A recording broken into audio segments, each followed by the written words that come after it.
Indonesia ini negara besar. Kita harus mampu keluar dari middle income trap. Kuncinya, kita harus mampu menaikkan nilai tambah di dalam negeri. Di tengah gempuran resesi global, perang dagang, konflik geopolitik, rata-rata pertumbuhan ekonomi negara kita tetap resilient di rata-rata 5%. Kita akan lanjutkan hilirisasi, bukan hanya hilirisasi tambang saja, tapi juga hilirisasi pertanian, hilirisasi perikanan, hilirisasi digital, dan lain-lain. Kita lanjutkan juga pemerataan pembangunan yang tidak lagi Jawa sentris. Pemerataan pembangunan itu wajib. Sekarang investasi yang ada di luar Jawa sudah ada 53%. Pembangunan IKN yang berkelanjutan ini akan membuka titik pertumbuhan ekonomi baru. IKN ini bukan hanya saja membangun bangunan pemerintahan, tapi juga sebagai simbol pemerataan pembangunan di Indonesia. Mungkin tidak Anda mentargetkan mendapat pertumbuhan ekonomi 7% di dalam 1 tahun.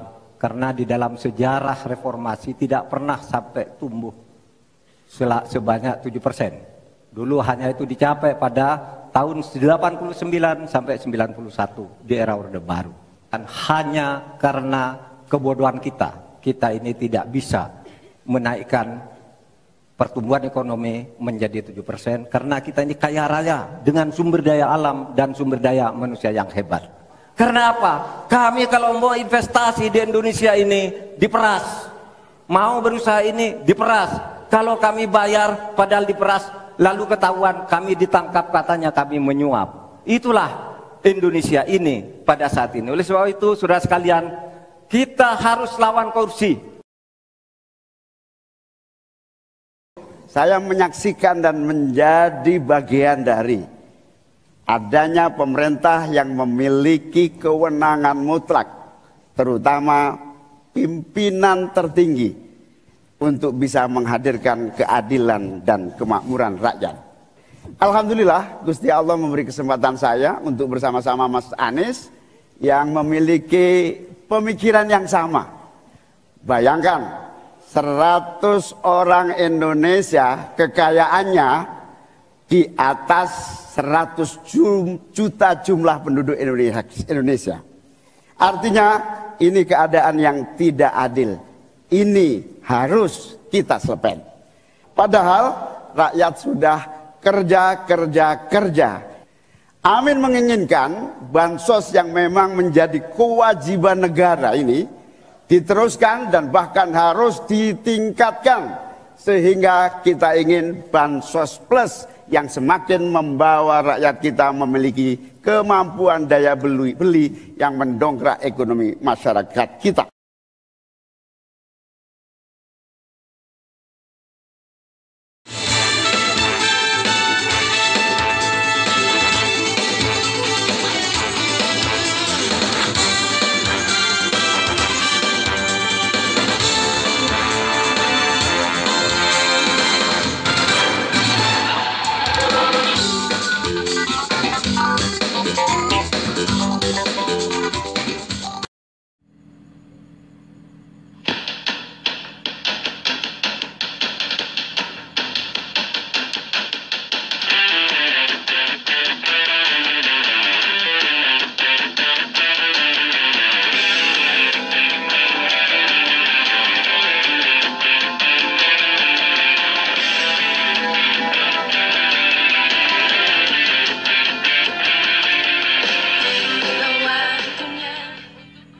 Dan langsung saja kita mulai debat calon wakil presiden pemilu 2024. Pada sesi pertama, kita akan mendengarkan visi, misi, dan program kerja masing-masing pasangan calon yang akan disampaikan calon wakil presiden 2024. Jika pada debat pertama sebelumnya penyampaian visi misi dimulai dari paslon nomor urut 1, maka debat kali ini kami persilahkan calon wakil presiden nomor urut 2 Bapak Gibran Raka Buming Raka untuk menyampaikan visi, misi, dan program kerja.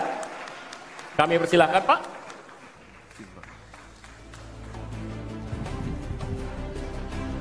Mohon tenang, kami butuh kerjasamanya. Nanti ada waktunya tepuk tangan. Waktu Bapak 4 menit, dimulai dari saat Bapak berbicara. Silakan.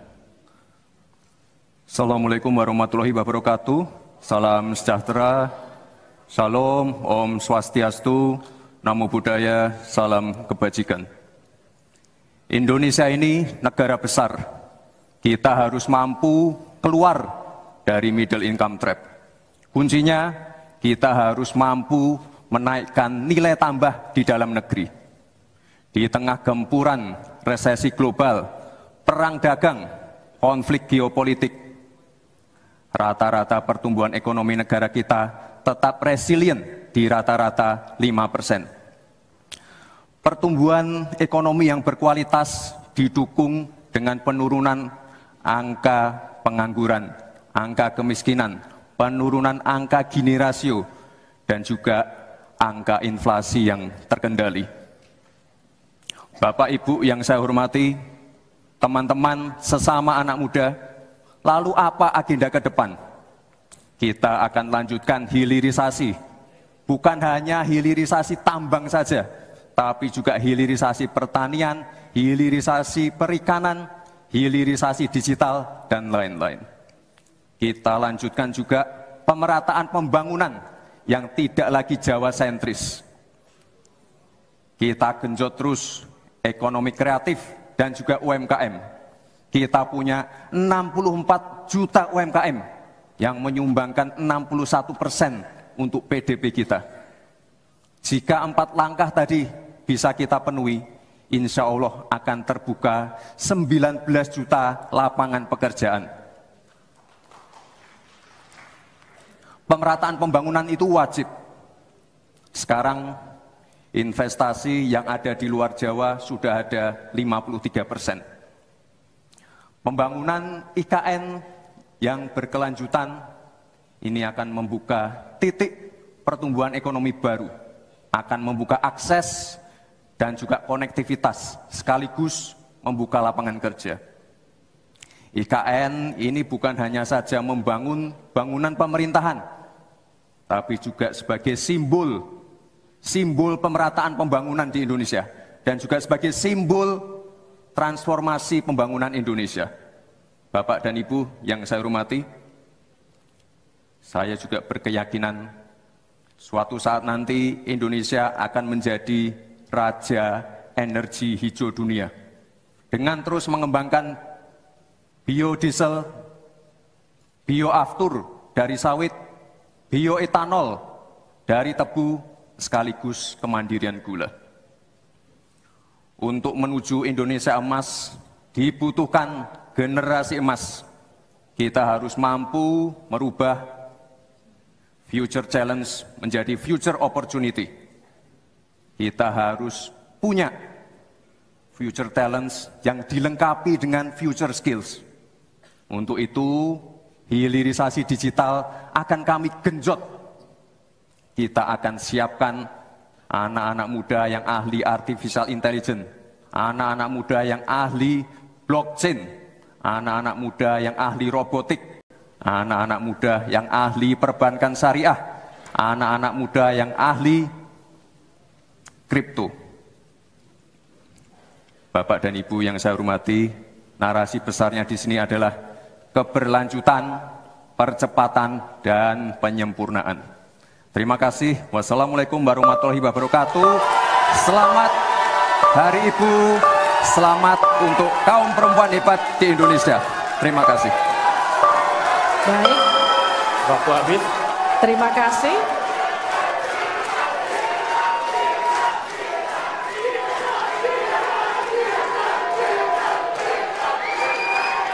Baik, cukup. Boleh tenang. Kita lanjutkan. Cukup ya. Terima kasih Bapak Gibran Raka Buming Raka. Kami persilakan Pak Gibran untuk kembali ke tempat. Kembali dulu Pak. Harap tenang, kita lanjutkan. Selanjutnya kami persilakan calon wakil presiden nomor urut 3, Bapak Mahfud MD, untuk naik ke atas panggung dan menyampaikan visi, misi, dan program kerja. Pak Mahfud, waktu Bapak 4 menit. Kami akan mulai ketika Bapak mulai berbicara. Silakan. Assalamualaikum warahmatullahi wabarakatuh. Mari kita bersujud semuanya, saudara-saudara di seluruh Indonesia, kepada Ibu kita dalam rangka mengucapkan selamat Hari Ibu 22 Desember 2023 ini. Dan sesudah ini kita lanjutkan pengabdian kita kepada Ibu Pertiwi. Ada yang bertanya kepada kami, mungkin tidak Anda mentargetkan mendapat pertumbuhan ekonomi 7% di dalam 1 tahun. Karena di dalam sejarah reformasi tidak pernah sampai tumbuh sebanyak 7%. Dulu hanya itu dicapai pada tahun 89 sampai 91 di era Orde Baru. Lalu pertanyaan itu saya sampaikan kepada beberapa orang ahli. Lalu mereka mengatakan hanya karena kebodohan kita ini tidak bisa menaikkan pertumbuhan ekonomi menjadi 7% karena kita ini kaya raya dengan sumber daya alam dan sumber daya manusia yang hebat. Masalahnya apa? Masalahnya banyak korupsi dan inefisiensi di sektor-sektor pertumbuhan ekonomi, yaitu di sektor konsumsi, belanja pemerintah, ekspor impor, dan investasi. Jadi dengan demikian karena banyak korupsi, dan itu memang betul terjadi. Coba lihat, berdasar hasil SIGI, Transparansi Internasional, korupsi terjadi di lembaga legislatif, eksekutif, dan yudikatif secara besar-besaran. Korupsi juga terjadi di 3 metra alam kita ini. Kita menginjak bumi, ada korupsi di tanah dan pertambangan. Kita ke laut, ada korupsi di masalah kelautan. Kita melihat udara, pesawat terbang kita, ternyata di udara juga banyak korupsi. Akibatnya apa? Rakyat miskin. Saya ketemu dengan seorang bernama Teddy dan Joni di Padang. Seorang atau 2 orang pegawai angkutan perusahaan truk menyatakan tidak pernah bisa mendapat subsidi minyak yang disediakan oleh negara karena tidak pernah sampai di korupsi. Saya juga ketemu dengan seorang Sri Wulan, anak kecil di Parongpong, Bandung Barat. Dia mengajak saya main layang-layang. Katanya, "Bapak, saya ingin terbang seperti layang-layang meraih cita, tapi saya tidak dapat." Kemudian saya ingat pulau saya, Madura. Di Madura itu kaya dengan gas alam, tetapi sampai sekarang tidak pernah dioptimalkan untuk dimanfaatkan. Maka kuncinya adalah bagaimana kita memberantas korupsi. Lalu ada yang tanya kepada saya, "Bapak, kalau Bapak jadi wakil presiden orang takut ditangkap." Saya panggil para ekonom dan para pelaku usaha, "Apa betul Anda takut kepada saya kalau saya wapres?" "Tidak, Bapak. Justru kami perlu seorang penegak hukum seperti Bapak. Karena apa? Kami kalau mau investasi di Indonesia ini diperas. Mau berusaha ini diperas. Kalau kami bayar padahal diperas, lalu ketahuan kami ditangkap katanya kami menyuap." Itulah Indonesia ini pada saat ini. Oleh sebab itu, saudara sekalian, kita harus lawan korupsi. Menimbang istilah anak muda, "Hai koruptor, kutabrak kau. Hai wir, mundur kau wir." Nah, korupsi setabrak. Saudara sekalian, ini semua dalam rangka agar terjadi pemerataan seperti ketentuan pasal 3 Undang-Undang Dasar. Di Al-Quran disebut, "Kaila yakuna dolatan bainal yang." Jangan biarkan kekayaan itu hanya beredar di antara orang kaya. Waktu Bapak selesai. Habis. Baik, terima kasih Pak Mahfud. Silakan kembali, Pak. Baik. Oke, mohon tenang. Selanjutnya kami akan berikan kesempatan kepada calon wakil presiden nomor urut 1, Bapak Muhaimin Iskandar, untuk naik ke atas panggung, menyampaikan visi misi dan program kerja. Mohon tenang. Waktu Anda 4 menit, Pak, dimulai dari Anda menyampaikan gagasan. Assalamualaikum warahmatullahi wabarakatuh. Selamat malam, salam sejahtera untuk kita semua. Harusnya saya bicara pada debat yang pertama, tapi hari ini saya sungguh bersyukur akhirnya bisa bertemu. Tapi jangan salah paham, bukan karena saya ambisi jadi presiden, tapi karena saya punya pelajaran yang penting selama saya berjuang di politik. Apa itu? Saya menyaksikan dan menjadi bagian dari adanya pemerintah yang memiliki kewenangan mutlak, terutama pimpinan tertinggi, untuk bisa menghadirkan keadilan dan kemakmuran rakyat. Inilah yang disebut sebagai selepet, menjadi bagian dari kewenangan untuk menghadirkan kemakmuran dan keadilan. Selepet itu seperti sarung yang saya bawa ini. Bisa di kalangan santri, bisa membangunkan yang tidur, menggerakkan yang loyo, dan sekaligus mengingatkan yang lalai. Alhamdulillah, Gusti Allah memberi kesempatan saya untuk bersama-sama Mas Anies yang memiliki pemikiran yang sama untuk terwujudnya perubahan dan perbaikan. Bahkan kami berdua seperti botol dengan tutupnya. Jangan salah, selepet itu disrupsi. Disrupsi itu adalah awal dari perubahan. Bayangkan, 100 orang Indonesia kekayaannya di atas 100 juta jumlah penduduk Indonesia. Artinya ini keadaan yang tidak adil. Ini harus kita selepet. Kita juga harus punya keyakinan bahwa 100 orang yang kaya ini kita pajakin bersamaan dengan kita turunkan pajak kelas menengah di Indonesia. Hari ini cabai mahal, telur mahal, beras mahal, barang-barang mahal, tengkulak jahat, mafia penguasai dan merajalela di mana-mana. Padahal rakyat sudah kerja. Ini harus kita selepet. Angka pengangguran sudah 8 juta, 80 juta memang bekerja, tetapi di sektor informal. Mereka tidak mendapatkan penghasilan yang pasti, dan bahkan dompetnya dipastikan tipis. Ini yang harus kita selepet.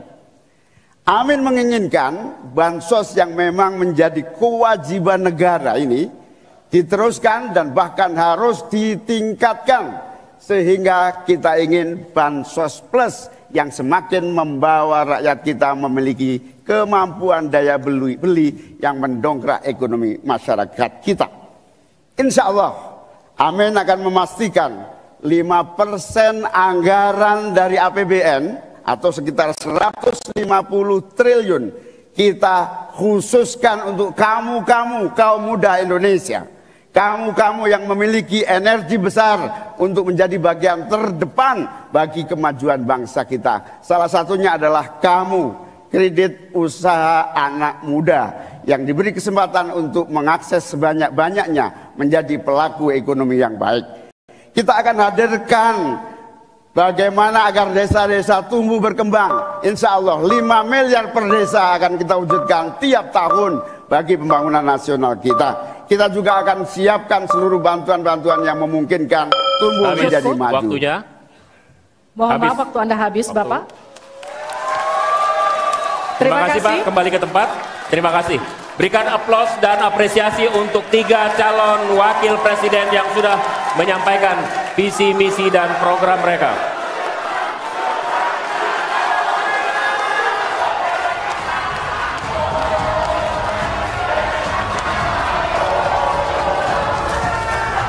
Baik, cukup. Oke. Cukup, tahan dulu. Saudara, kita akan jeda sejenak. Dan usai jeda, pada segmen berikutnya kita akan memperdalam visi misi dan program kerja para calon wakil presiden yang telah disampaikan tadi. Untuk itu tetap bersama kami di debat kedua calon wakil presiden pemilu 2024.